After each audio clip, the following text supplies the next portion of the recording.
Bienvenidos y bienvenidas a otro día de las entrevistas del Stopper.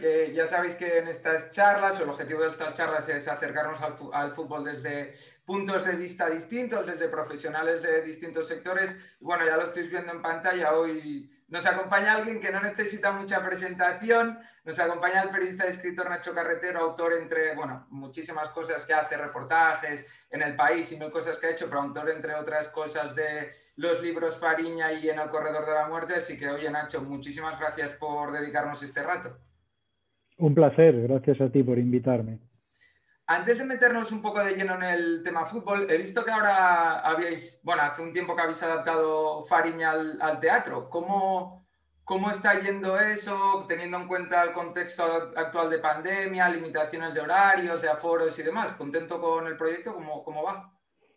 Sí, con el proyecto contento porque es un salto, es una experiencia nueva el teatro, en un mundo en el que yo no estaba en nada relacionado con él, y es una propuesta que me hace José Touriñán, que ya es actor gallego y que salía en la serie, y que ahora mano a mano estamos produciendo este espectáculo teatral que es como una adaptación de la investigación de Fariña, pero adaptada al teatro. Es decir, no tiene nada que ver con la serie, no tiene nada que ver con el libro, sino que aprovechamos las herramientas propias y las características propias del teatro para ofrecer pues, un espectáculo distinto. Y bueno, a la gente está gustando, la crítica está siendo muy buena y dentro de las limitaciones estamos consiguiendo sacarlo adelante, pero con muchísimas dificultades debido a las circunstancias que vivimos. Confiamos en superar pues esta época tan difícil y que cuando las cosas vayan mejorando,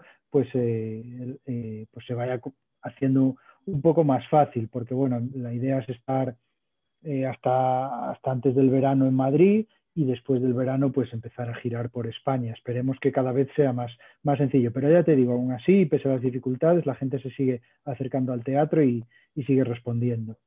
Bueno, pues aparte de hablar de fútbol, queda mencionado el tema de la obra de Fariña, que además ahora es importante apoyar todo este tipo de proyectos. Así que nada, la poca gente o la mucha gente que nos esté viendo, animaros a ir a ver la obra. Pues Eso. Nacho, se me planteaba preparando la entrevista o pensando en la entrevista un par de problemas. Uno, que esto no sea un 30 minutos de piropos constantes, porque soy muy admirador de todo lo que has hecho. Y el otro problema era que, claro, contigo se despiertan muchas preguntas más allá del fútbol. Entonces, para intentar canalizar que la charla sea lo que nos ocupa de fútbol y no hablar de todos tus otros proyectos, tengo aquí el libro de Nos parece mejor, que escribiste hace un par de años para la colección de Hooligans Ilustrados de libros del CAO, y un poco siguiendo lo que explicas en el libro, también conocer cómo te has ido acercando tú al fútbol poco a poco y cuál es tu punto de vista del deporte y cómo ha evolucionado, que como explicas en el libro, para el que no conozca el libro, está en la página web de Libros del CAO, es una colección maravillosa, que es un anecdotario al final de cómo tú vives también el fútbol a través del deporte, porque por lo que explicas tú eres casi más aficionado del deporte que del fútbol. Bueno, sin casi, porque tú me decías que cómo fue mi proceso de acercamiento al fútbol, y yo diría que estoy en proceso de alejamiento desde hace tiempo, más bien.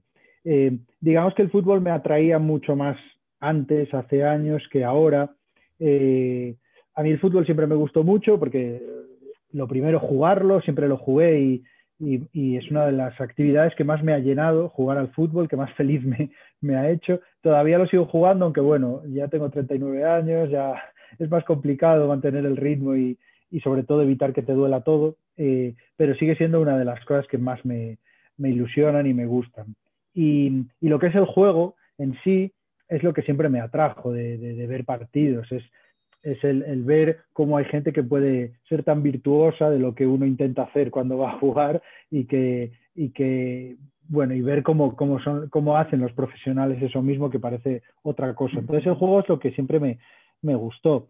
Y en ese sentido el juego pues se ha ido perfeccionando hasta un punto de competitividad y profesionalización brutales, y eso es algo que sí que me atrae. Lo que pasa es que alrededor de todo eso pues hay una especie de sobreexposición del fútbol, bueno, yo recuerdo cuando era más pequeño, si te gustaba el fútbol, pues estabas ahí viendo fútbol y siguiendo el fútbol, y a la gente que no le gustaba, pues quedaba como fuera de eso, ¿no?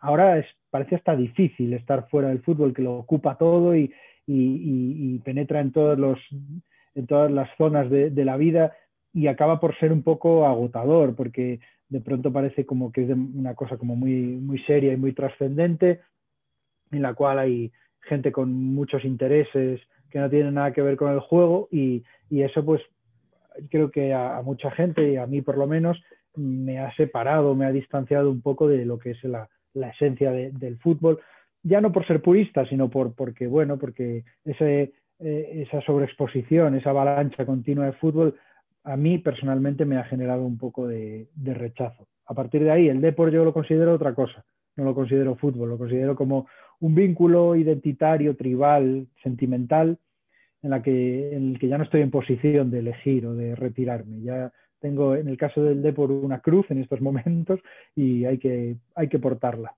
Y para entender ese vínculo, Nacho, porque a mí siempre me ha parecido muy curioso cómo que un equipo de una ciudad pequeña, en este caso A Coruña, bueno, no es tan pequeña, es una ciudad importante de España, pero bueno, que no una gran capital como puede ser Barcelona y Madrid, como un equipo de una ciudad pequeña puede marcar a una generación, si está en la máxima categoría, a una generación y sobre todo a los adolescentes y a las adolescentes que siguen el fútbol, porque te condiciona ya tu día a día, en clase, en lo que vas a ver luego en la tele, en tus intereses. Claro, y tú eres contemporáneo del mejor deporte de la historia. ¿Cómo te marcó a ti eso durante tu infancia y tu adolescencia?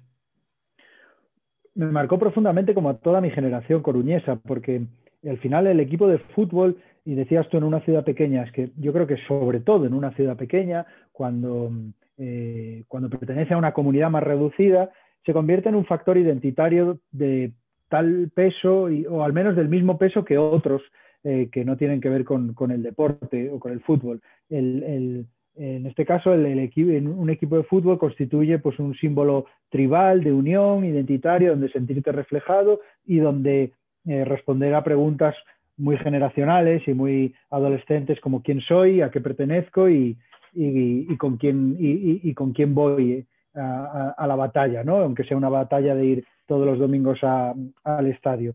Y en ese sentido, pues, como te decía, en una ciudad más pequeña, pues un club que de repente alcanza unas cotas altísimas, que llega a unos éxitos que no le corresponden por masa social o por entidad, pues consigue que esta unión, que este orgullo, que esta identificación alcance una expresión muy, muy elevada y marque profundamente a toda una ciudad. De tal manera que trasciende generacionalmente. Ya no es que la gente es del Depor porque va bien, de hecho es que el Depor va tremendamente mal, y la gente es del Depor, e incluso los hijos de aquella generación que ahora crecen son del Depor, y eso es fruto de ese vínculo emocional. En algunas ciudades, no solo en Coruña, en algunas ciudades, pues vemos que el modelo actual de fútbol lleva a concluir que tu equipo nunca va a ganar nada. Si antes era difícil, ahora es mucho más. Con lo cual esos clubs tienen que buscar la manera de mantener la masa social y la fidelidad. Y una de las maneras para mí más acertadas es enorgulleciendo y sacando provecho a la identidad, a la vinculación tribal de la gente con su equipo, que es lo que pasa en Coruña con el Depor. Te iba a preguntar precisamente por esto que mencionabas ahora, que ahora es más difícil que un equipo como el Depor o como cualquiera que esté en ese grupo gane algo. Y claro, tú en el libro relacionas mucho el cambio de la ciudad, el progreso de la ciudad, hablas incluso de cuando se construye el paso marítimo o también tus cambios en la vida de como cuando cambias de barrio.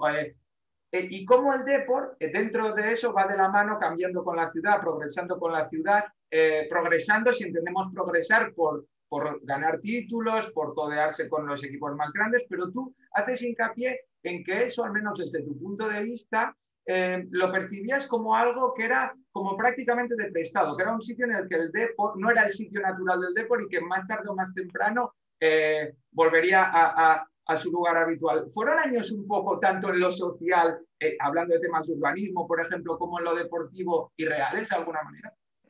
De alguna manera supongo que sí, es un poco la tesis, bueno, un poco alimentada por literatura que yo expongo en el libro para hacer el relato, pero hay algo de cierto, y y lo cierto es que el desarrollismo, ese boom, ese cambio tan radical de España desde los años 80 hasta los 2000 es un cambio brutal en lo social, en lo político, en todo, en lo estructural. España ahora mismo, si fijamos en lo que era la estructura del Estado, de las administraciones y de todo, en los años 80 es irreconocible. Y en ese cambio muy rápido, muy repentino, en una carrera hacia adelante por alcanzar la modernidad y el progreso, pues se dio un paralelismo en Coruña, un club que había penado en una travesía por categorías inferiores en los años 70 y 80, de repente llega a la élite, llega a la modernidad, está a punto de ganar la liga y se convierte en un gigante, se convierte en un equipo de élite. Y allá vamos todos detrás. Evidentemente eso tiene una parte real, hay un desarrollo y hay una evolución y hay un éxito, y también tiene una parte irreal, que es que las cosas, si no se hacen paso a paso y con sentidiño, como decimos en Galicia, pues pueden pasar factura luego, que es un poco lo que le pasó al Depor. En el caso del Depor y en el caso de Coruña, en realidad lo que ocurrió allí no es nada diferente de lo que le ocurrió a casi todos los equipos. Si te fijas, hay toda una generación de equipos históricos, el Sporting, el Racing de Santander, la Real Sociedad, en fin, una larga lista de equipos, el mismo Celta o el Oviedo, en fin, que vivieron años dorados, que abrieron el grifo del dinero y que acabaron todos, pues cuando no prácticamente desaparecidos, pues descendidos. No hubo nadie que no se librase de un descenso. El Depor, la diferencia, en mi opinión, es que consiguió en esa carrera desmadrada ganar títulos, a diferencia de los demás. Y eso es algo que los demás no le perdonan al Depor. Y hay mucho rencor hacia el Depor de que al menos en ese suicidio colectivo el Depor consiguió besar el éxito, alcanzar la gloria de títulos. Eso sí, aquí hay como unos vasos comunicantes. Cuanto más alto hayas llegado, más grande va a ser luego la piña. Y la del Depor está siendo interminable. Pero ese sentimiento que tú decías de irrealidad se ha convertido en lo contrario. De la misma manera que cuando estábamos en las nubes teníamos un sentimiento de que algún día iba a acabar eso, ahora mismo el Depor está en segunda B y todavía hay mucha Coruña y en el deportivismo, que se cree que nuestro sitio está en la Champions y que le exigen al club regresar a las competiciones europeas o a no sé qué pueden llegar a imaginar. Y no son pocos los deportivistas que inconscientemente piensan que el Depor está pasando un accidente y que en realidad su sitio natural está en la Champions. Y eso es otra sensación de irrealidad que le está haciendo muchísimo daño al club, porque compite contra sí mismo y contra unas aspiraciones completamente fuera de lugar e irreales que le están sometiendo a una presión de la que no está consiguiendo recuperarse. Me parece muy curioso también en el libro que explicas que en estos mejores momentos históricos del deporte de los que estamos hablando, tú eres un aficionado de los que dices que iban siempre al estadio, que te identificabas a muerte con el equipo, que viajabas, y en ese momento tú empiezas a trabajar también como periodista deportivo cubriendo la actualidad del deporte, que cuentas algún episodio que me hace mucha gracia porque se te cruza ahí un conflicto de intereses, que es que tienes que trabajar haciendo una crónica del deporte, pero tú a la vez quieres ir con tus amigos a ver el partido. Pero de ahí se desprende que tú, en esa inmersión en el periodismo deportivo, igual que al inicio de esta charla me decías que también ahora te estás alejando un poco más del fútbol, en esa inmersión con el periodismo deportivo, no sé si de alguna manera te desencantas con ese tipo de periodismo o con lo que se vive alrededor. Bueno, no es que me desencante, sí me sirve para, bueno, para saber que no quiero dedicarme a ese tipo de periodismo. No por nada en especial, no lo considero ni mejor ni peor, simplemente es una cuestión también de qué te hace sentirte realizado, de qué te gusta, de qué te motiva más. Y yo tuve una experiencia muy positiva con el periodismo deportivo en el cual aprendí mucho porque yo soy un defensor del periodismo deportivo como una escuela muy buena de periodismo, pues te tienes que buscar la vida, conseguir temas, en fin, es un periodismo donde la gente tiene que espabilar mucho y muy rápido y creo que da mucha pila y que da mucha gimnasia de periodismo, ¿no? La escuela del periodismo deportivo. Pero cuando cumplí un ciclo, un miniciclo, porque yo en realidad no llegué a los 3 años entre Radio Nacional y Marca, que era en lo que trabajaba en Coruña, bueno, comprendí que a mí me interesaban otros aspectos, otras historias y y por eso lo dejé. Pero no, digamos que no fue un desencanto ni una decepción, porque bueno, yo considero que el periodismo deportivo tiene muchas vertientes y tiene una vertiente pues más rigurosa, más informativa y más seria, tiene una vertiente más espectáculo, más show y más entretenimiento, y me parece que en el fútbol o que en el deporte en general caben y pueden convivir las dos vertientes y que cada una tiene sus virtudes y sus defectos. También, al hilo de esto, os he explicado alguna vez, en alguna entrevista, te he leído, te he escuchado, que igual que trabajos como Fariña, por ejemplo, que requieren de una investigación infinita, enorme, hay temas del fútbol, a un lado del fútbol, un lado oscuro, creo que decías en la entrevista que leí, que también podría dar de sí para una investigación así y que no se acaba, y que no se acaba haciendo. Estamos grabando esta entrevista cuando ayer o antes de ayer creo que salió, desvelaron el contrato de Messi con el Barça, que no son noticias que a mí me atraigan ni mucho menos, y tampoco lo considero periodismo de investigación como el que estamos hablando, sino una filtración igual interesada. Este tipo de noticia, ¿cómo crees, alejado igual de la investigación esta que decía, y desvelando cifras astronómicas de dinero, cómo crees que afecta también a la relación de los futbolistas con la gente normal? Normal entendiendo a la gente de a pie, al aficionado. Bueno, siempre fue una relación complicada, porque en realidad el salario, el dinero que se mueve en el fútbol siempre fue un asunto de debate y siempre fue un asunto que molestó y enfadó a la mayoría de la gente a la que no le gusta el fútbol. De hecho, es uno de los principales argumentos a la gente que no le gusta el fútbol, pues piensa que un juego, un deporte que mueva esa cantidad de dinero, pues le parece inmoral, ¿no? Bueno, esa argumentación siempre estuvo ahí. No creo que lo de Messi lo vaya a cambiar mucho, como que las posiciones ya están bastante marcadas desde hace tiempo. En cualquier caso, bueno, pienso que hay algo de lícito en eso. Que es normal que si la gente lo está pasando mal y estamos pasando un momento difícil, pues ver que alguien gana esa cantidad de dinero o que se destina tal cantidad de dinero a eso, bueno, pues entiendo que pueda suponer un conflicto moral, pero bueno, me parece que no es un debate nuevo y que lo de Messi tampoco lo cambia demasiado. Y desde el punto de vista periodístico, tú que tienes un bagaje enorme, ¿entiendes este tipo de noticia? O no te digo que lo consideres mejor o peor, pero ¿entiendes que se filtren por parte de quien lo haya filtrado este tipo de contrato y que luego un periódico lo titule? Bueno, yo pienso que el problema muchas veces, o lo que yo también me di cuenta sobre todo en fútbol, en cubrir desde un punto de vista periodístico el fútbol, es que hay clubs y hay equipos y hay jugadores que se creen que los periodistas deben estar por la causa de su equipo. Que si cubres el Depor o el Alavés o el Sporting, pues eres el del Sporting, del Depor o del Alavés, y que por tanto tienes que sumar y tienes que apoyar y tienes que... yo he oído a muchísimos entrenadores diciendo es que pues eres negativo o es que perjudicas o es que así no sumas, tenemos que apoyar todos. Pues hombre, ahí hay un error clarísimo. El periodismo no está para sumar, ni para apoyar, ni para animar a nadie. El periodismo está para informar de las cosas buenas, de las cosas malas. En realidad, está para informar de las realidades que rodean a un club. A partir de ahí, eso es la teoría y está muy bien. Pues es verdad que existen intereses, pero no solo en el fútbol ni en el periodismo deportivo, también en el periodismo político, económico, hay filtraciones interesadas, hay informaciones cruzadas, noticias que salen con una razón o con una intención.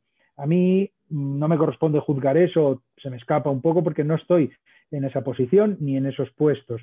Sí me pongo en la piel del reportero o del periodista al que le puede llegar una filtración o una noticia o una información.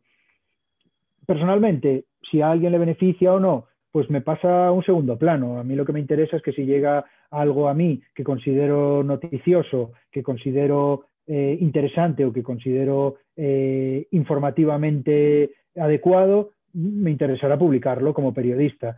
Si al hacerlo le hago daño al equipo que me gusta o al equipo que amo, pues entonces eso es una consecuencia. Pero si eres periodista, pues lo primero es ser periodista. Pues supongo que pasa igual con la política. Pues si sacas una noticia y le hace daño al partido que tú votas, pues entonces tendrás que revisar si de verdad quieres ser periodista o quieres ser otra cosa. Y Nacho, volviendo al tema del fútbol como negocio, el fútbol, a través del fútbol también se pueden estudiar mil aspectos sociológicos. Explicabas tú al inicio también como una cosa también de ritual o tribal o de sentirte identificado. Y el fútbol a mí me da, bueno, no me da sensaciones así, siempre he ido ligado igual más a las clases populares por lo barato de conseguir un balón y poder jugar en la calle, porque no se necesitan muchas otras cosas para poder juntarte con los amigos y jugar. Pero ahora es evidente la tendencia desde hace muchos años que ha adquirido el juego ya en el hecho de poder ir tú a un estadio. Yo me acuerdo cuando yo estaba en la universidad en Madrid, si quería ir al Bernabéu o al Calderón, le tenía que pedir dinero a mis padres y era un precio bastante elevado. Entonces, ¿tú crees que puede darse, si no se está dando ya, que el fútbol se convierta, o al menos asistir a partidos de fútbol, en una cosa más elitista de lo que ha sido siempre? Claro, el fútbol tiende a mercantilizarse, tiende a ser un negocio eh, copado y manejado por gente a la que le da igual el fútbol. Hace 30 años en el fútbol entraba al que le gustaba el fútbol. A quien no le gustaba no le interesaba. Cuando el fútbol empezó a convertirse en un producto comercial rentable, empezaron a poner sus ojos sobre él gente que lo que quería era hacer dinero y lo podía hacer a través del fútbol o a través de cualquier otro vehículo o negocio. Empezaron a entrar las marcas, las multinacionales, empezaron a entrar los empresarios, después los jeques, los millonarios rusos, los chinos, los medios de comunicación, etcétera, etcétera. Entonces, las televisiones, cuando el fútbol se convirtió en un negocio controlado y manejado sobre todo por gente a la que más o menos le da igual el fútbol, pues lógicamente eso cada vez es más negocio y menos esencia del juego y del deporte. ¿Es bueno o malo? Hombre, para que un juego de esencia romántico y artesanal es algo malo, pero para otros que hable y que esto es ley de vida, pues no será nada negativo. Bueno, pues no sé, cada uno tendrá su opinión. Para mí lo que ocurre es que hay un hecho y es que se está mercantilizando el fútbol y convirtiendo en un negocio y eso aleja a la gente del, o al menos a algún tipo de hincha nos aleja del fútbol. Y eso se ve, pues como decías, en el precio de las entradas, porque en realidad que vaya la gente al estadio o no, no importa mucho a esta gente. Bueno, si acaso les importa que en la tele se vea la grada, al menos la grada de la tele, pues esa sí se vea llena. Les importa más otras cosas, pues ir a jugar una final, no les importa que la gente no pueda ir porque el vuelo es largo, pues juegan una final de la Europa League en Bakú o juegan una Supercopa en Arabia Saudí. Bueno, porque no les importa si puede ir o no la gente, les importa el dinero. O si hay una final y hay un reparto de entradas, pues hay más entradas para los patrocinadores que para los hinchas de cada club, porque les dan igual los hinchas. Entonces, todo eso, pues va mermando y va convirtiendo el fútbol en, bueno, en un negocio que a priori no tiene por qué tener nada malo, pero que desde luego no es o ha convertido el juego en otra cosa. ¿Descartas totalmente que haya una marcha atrás, que volvamos a esos años en que tú te enamoraste del deporte, por ejemplo? Bueno, no sé, igual hay una ruptura, pienso, que creo que sería como el mejor camino. Si finalmente se hace una Superliga Europea o una especie de liga cerrada, franquiciada, en la que jueguen los grandes clubes de Europa, una especie de NBA, pues eso significará que las ligas nacionales quedarán compuestas por equipos medianos, con menos medios y menos repercusión, y que a los que nos gusta esa idea nos atraerá mucho más. Igual hay una ruptura entre el espectáculo y el show de los grandes clubs franquiciados, que a todos nos servirá para un miércoles por la noche ver los partidos en casa, pero el fin de semana todos iremos a ver a nuestro equipo de verdad, a la liga local o nacional, y ahí volveremos un poco a la esencia. Pienso que acabará habiendo esta ruptura, porque me parece que por el camino por el que se va es inevitable que exista un gran campeonato global o al menos europeo del estilo de la NBA.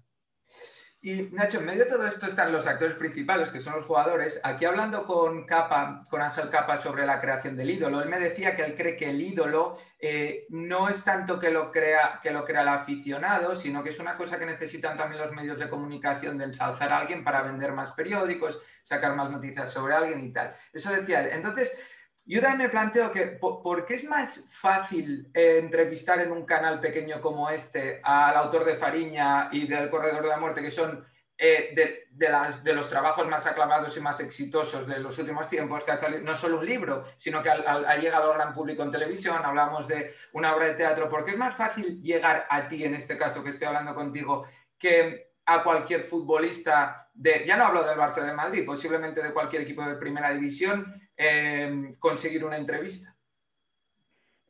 Bueno, primero porque ellos son mucho más populares y creo que tiene que ver con la sobreexposición. Es que los jugadores se han convertido en figuras públicas de un calado, de una repercusión tan grande que necesitan quien les canalice su presencia y su exposición pública. Por lo que hablábamos antes, el fútbol ahora mismo no es un compartimento estanco en el que estamos los que nos gusta el fútbol. Y antes, no hace tanto, pues los periodistas tenían contacto directo con los futbolistas, entraban en los vestuarios, se quedaban, los futbolistas iban por la calle normal.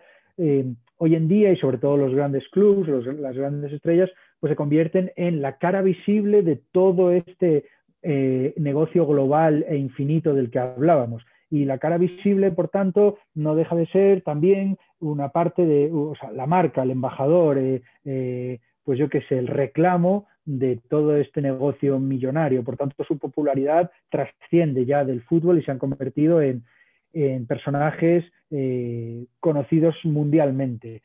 Si te paras a pensar las solicitudes de entrevistas, en fin, de la cantidad de gente que les reclama cada día, pues te darás cuenta que no solo es imposible que atiendan a todos, sino que al final esta gente está situada en un plano, en una altura que tiene que canalizar su relación con el mundo real, y muchas veces pues eso les perjudica como personas y les distancia, ¿no?, de las relaciones normales con el resto de las personas. Y, claro, dentro de todo esto se produce también porque hay una masa social alrededor enorme, manifestación cultural igual que más gente congrega, y eso me lleva a plantearme, cuando tú escribiste este libro hace un par de años, de Nos parece mejor, si no me equivoco ya habías escrito Fariña. Sí. Tú a la hora de acercarte o al momento de ponerte a escribir un libro y encima sobre el deporte, que es tu equipo, sabiendo lo que el fútbol despierta, ¿te genera o te supone más presión, que teniendo en cuenta que en el Corredor de la Muerte o Fariña son temas realmente trascendentales, importantes, que nos afecta de verdad como sociedad? En el Corredor de la Muerte una familia, es decir, no se pueden comparar con un juego, pero a la hora de escribir un libro, ¿tú esa presión la sientes también, sabiendo que toda esa gente que le va a importar de verdad lo que digas? Sí, claro, y además ya no porque les vaya a importar, es que yo te voy a decir una cosa, yo nunca he recibido tantas críticas, ni tanta hostilidad, ni he tenido tantos problemas como cuando he escrito de fútbol, las pocas veces que he escrito de fútbol. Creo que nada genera reacciones más viscerales y más emocionales que el fútbol. Tú puedes hablar con un periodista económico, puedes hablar con un periodista incluso político, puedes hablar con cualquier periodista y tendrá sus malas experiencias, tendrá su ración de haters y de reacción hostil. Pero como el fútbol poco, y en mis experiencias, en mis acercamientos al fútbol, me he dado cuenta de que genera los sentimientos más sin filtro, ¿no?, que hay. Y por supuesto que eso cuando, bueno, no es fácil bromear en público de fútbol, hacer sátira, meterte con un equipo, hacer bromas y que se comprenda como tal. Siempre hay gente que se va a sentir profundamente ofendido por eso. Entonces, claro, bueno, en el caso del Depor es un libro amable, tampoco es un libro que se meta en charcos ni que vaya a generar ese tipo de reacciones, pero sí, desde luego cuando se escribe, se habla o se opina de fútbol, tienes que exponerte a la ira del aficionado medio que se lo toma muy en serio. Y ya para ir acabando, Nacho, que sabemos que estás muy, muy liado, libros como este o colecciones como esta de Hooligans Ilustrado ayudan también, o sea, entiendo que ayudan también a acercar el fútbol a un mundo cultural que igual durante muchos años descartaba o rechazaba el fútbol como parte de ese mundo, de la cultura, de la literatura. ¿Tú tenías esa sensación cuando empezabas a leer tus primeras obras o cuando te empezabas a acercar a la literatura? Sí, bueno, yo no tanto, pero sí es verdad que el fútbol hace no tanto, pues sí, estaba alejado de la intelectualidad, sobre todo de la intelectualidad de izquierdas. Ahí había como un choque, ¿no? Entre el mundo cultural, sobre todo el mundo cultural progresista, etcétera, y el fútbol como hijo o herencia de una época, sobre todo en España, relacionada con el franquismo, el fútbol como distracción, como adormecedor social, etcétera. Y esa tensión siempre existió. Yo pienso que se fue normalizando y que hubo actualidad, que empezaron a escribir o a hacer una explotación cultural del fútbol, a trasladar el juego a la narración, al relato, a la novela, a irlo introduciendo en la cultura hasta normalizar un poco la relación de la cultura con el fútbol. Pienso que esa metamorfosis se ha completado y que si bien es verdad que en muchos ámbitos culturales el fútbol sigue siendo visto con desprecio, me parece que eso es algo ya un poco pasado, que en general hoy hay una compatibilidad absoluta entre la intelectualidad, la cultura o la inquietud de cualquier ámbito y el fútbol. Y dicho esto, añado, hasta tal punto que el fútbol se ha convertido en uno de los pretextos culturales más recurrentes en los últimos años. A partir del fútbol han crecido un montón de publicaciones, canales, reflexiones, libros.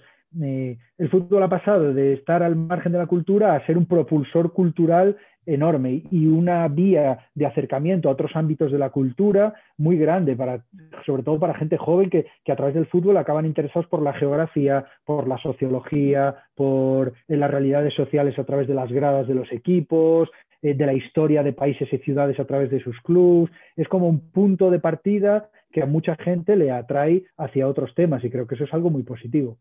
Imagino que te lo habrán preguntado ya más de una vez, pero ¿tienes algún trabajo pendiente o te gustaría hacer algo relacionado, por ejemplo, con lo que estabas hablando ahora, con las gradas, con la sociología alrededor del fútbol o acercarte de nuevo al periodismo deportivo de esta manera que hablabas ahora? ¿Eso lo valoras o es una cosa que ya no?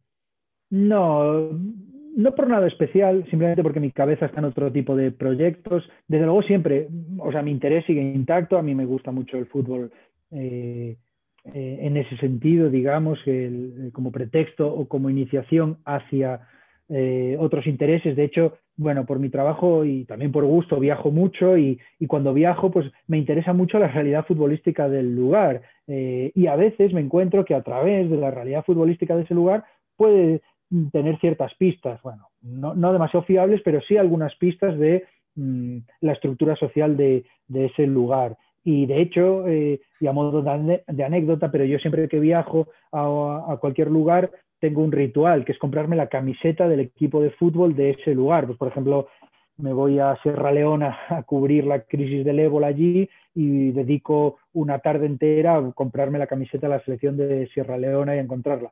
Así he conseguido una colección muy grande a la que tengo mucho aprecio y que un poco nace de esto que estamos comentando. Pero más allá de eso y más allá de esa inquietud, de ese interés, no me veo por ahora pues como profesionalmente embarcándome en un proyecto relacionado con eso.